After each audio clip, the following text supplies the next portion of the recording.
जय हिंद दोस्तों। अगर आप एक ऐसी सरकारी नौकरी की तलाश में जिसमें सैलरी 35,000 से लेकर 1,08,000 तक हो सकती है और सिर्फ ग्रेजुएशन या डिप्लोमा वाले उम्मीदवार भी आवेदन कर सकते हैं, इस वीडियो में बिल्कुल मिस मत करना। आईटी आईआईटी कानपुर ने 80 स्थायी परमानेंट पदों पर भर्ती का नोटिफिकेशन जारी कर दिया है। लेकिन सबसे बड़ी बात यह है कि इस भर्ती में कुछ ऐसे भी पद हैं जिनके बारे में ज़्यादातर उम्मीदवारों को जानकारी ही नहीं है, जबकि उनमें चयन के अच्छे अवसर हैं। और इसका लिंक मैं वीडियो डिस्क्रिप्शन में भी दे दूंगा, आप ये देख सकते हैं इसका ऑफिशियल नोटिफिकेशन।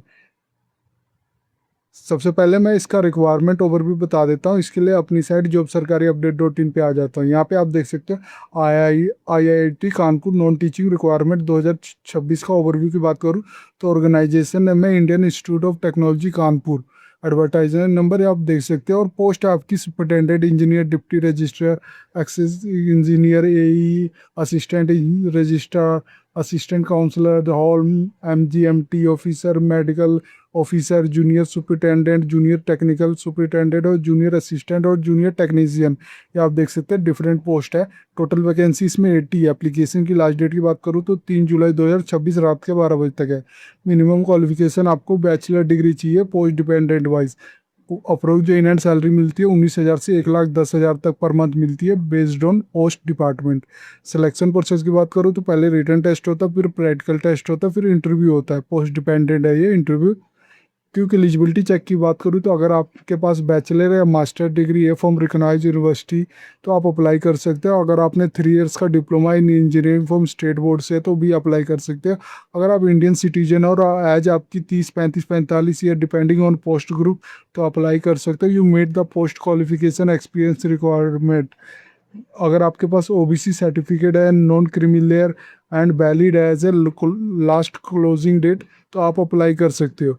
इंपॉर्टेंट डेट की बात करूँ तो नोटिफिकेशन रिलीज इसका 2 जून को हुआ था और एप्लीकेशन स्टार्ट हो रहा है, इसका स्टार्ट हो चुका है जो 4 जून 2026 से। और एप्लीकेशन की लास्ट डेट की बात करूँ तो 3 जुलाई 2026 तक है और फीस पेमेंट की लास्ट डेट भी 3 जुलाई 2026 तक है। वैकेंसी और कैटेगरी एनालाइज की बात करूँ तो आप ये देख सकते हैं सुपरिटेंडेंट इंजीनियर के टोटल 1 वैकेंसी है, डिप्टी रजिस्टर के लिए टोटल 3 है और एग्जीक्यूटिव इंजीनियर के लिए 1 है और असिस्टेंट एग्जीक्यूटिव इंजीनियर के लिए भी 1 है और असिस्टेंट रजिस्ट्रार के लिए 2 है और असिस्टेंट काउंसलर के लिए भी 2 है और हॉल मैनेजमेंट ऑफिसर के लिए 2 है। मेडिकल ऑफिसर के लिए 3 है, जूनियर सुपरिटेंडेंट एबीसी के लिए 11 है और जूनियर टेक्निकल सुपरिटेंडेंट के लिए 6 है और जूनियर असिस्टेंट के लिए 21 है और जूनियर टेक्नीशियन ऑल डिपार्टमेंट के लिए 27 है। जो टोटल 80 आप ये कैटेगरी वाइज भी देख सकते हो और इसका लिंक मैं वीडियो डिस्क्रिप्शन में भी दे दूंगा, तो एक बार जरूर चेक करें।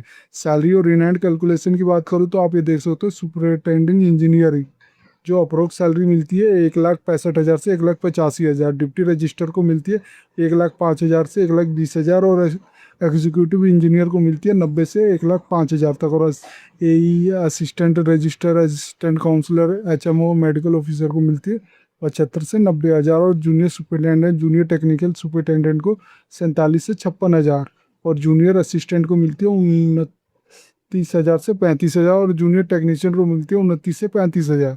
क्या आप देख सकते हो 7th pay commission of IT Kanpur post, इसमें NPS, HRA, DA, TA, income tax सब मैंने मेंशन किया हुआ है। जो अप्रोक्स मिलता है 19 से 1,10,000 तक पर मंथ मिलता है। या एप्लीकेशन फीस की बात करूँ तो जनरल ओबीसी डब्ल्यू से मेल के लिए जो ग्रुप ए फीस है वो 1,500 रुपये, ग्रुप बी और सी फीस है वो 1,000 है, आपने ऑनलाइन जमा करना है। इसी तरह SC ST PWD फीमेल के लिए 750 रुपये है ग्रुप ए फीस के लिए और ग्रुप बी के लिए 500 रुपये, इसको भी आपने ऑनलाइन ही जमा करना है। एज लिमिट की बात करूँ तो ग्रुप ए के लिए 45 ईयर एज लिमिट है और एज रिलैक्सेशन है एज पर गवर्नमेंट रूल। इसी तरह ग्रुप बी के लिए अपर एज 35 ईयर से और रिलैक्सेशन भी ऐड है और ग्रुप सी के लिए अपर एज 30 है और प्लस एज रिलैक्सेशन मिलेगा एज पर गवर्नमेंट रूल। एलिजिबिलिटी क्राइटेरिया की बात करूँ तो सुपरिटेंडेंट इंजीनियर के लिए जो पोस्ट है उसे के लिए एसेंशियल क्वालिफिकेशन आपको एमटेक चाहिए जिसमें मिनिमम 55% और फर्स्ट क्लास बीटेक होना चाहिए। स्ट्रीम आपकी देख सकते हो सिविल इंजीनियरिंग को होनी चाहिए। एक्सपीरियंस 13 से 15 से रिलेवेंट। डिप्टी रजिस्टर के लिए मास्टर डिग्री चाहिए, 55% मार्क होना चाहिए, एनी स्ट्रीम हो सकती है और 5 year at assistant register level या इक्वलेंट होना चाहिए। एग्जीक्यूटिव इंजीनियर की बात करूँ तो सिविल के लिए एमटेक 55% और first class BTech civil engineering और 8 से 10 ईयर का रिलेवेंट एक्सपीरियंस होना चाहिए। इसी तरह असिस्टेंट एग्जीक्यूटिव इंजीनियरिंग के लिए first class BTech electrical engineer और 3 ईयर्स का रिलेवेंट एक्सपीरियंस होना चाहिए। मेडिकल ऑफिसर की बात करूँ तो MBBS plus internship plus state NMC registration के लिए मेडिकल आपकी स्ट्रीम होनी चाहिए। 3 ईयर्स का रिकॉग्नाइज हॉस्पिटल होना में एक्सपीरियंस होना चाहिए। जूनियर सुपरिटेंडेंट के लिए बात करूँ तो मास्टर प्लस 5 ईयर और बैचलर 7 ईयर का एनी लॉ ऑफ एनबी कॉमर्स ऑफ 9C 5 से 7 ईयर का रिलेवेंट एक्सपीरियंस होना चाहिए। जूनियर असिस्टेंट की बात करूँ तो आपको बैचलर डिग्री चाहिए, एनी स्ट्रीम हो सकती है, नॉट मैंडेटरी है। अगर 2 ईयर का आपको एक्सपीरियंस है तो डिज़ायरेबल हो। जूनियर टेक्नीशियन की बात करूँ तो बैचलर डिग्री प्लस 3 ईयर्स का या 3 ईयर्स का डिप्लोमा होना चाहिए, discipline specific, no mandatory for 2 से 3 ईयर, डिज़ायरेबल है। सिलेक्शन प्रोसेस की बात करूँ तो ग्रुप ए पोस्ट के लिए आप level 10 and above except medical officer. फिर ग्रुप बी और ग्रुप सी पोस्ट के लिए भी आप देख सकते हो, मैंने बताया गया है कि इंटरव्यू होगा, short listing based on application screening, ये सब मैंने बताया गया, तो एक बार ज़रूर चेकआउट करें। आप इसको कैसे अप्लाई कर सकते हो, इसके जैसे ही वीडियो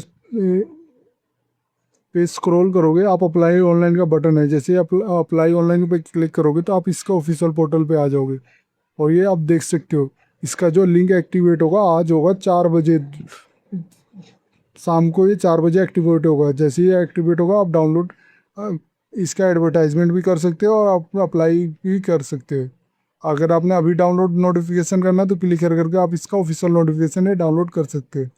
अगर आपने ऑफिशियल वेबसाइट पे जाना है तो क्लिक करके आप इसका ऑफिशियल वेबसाइट पे चले आओगे।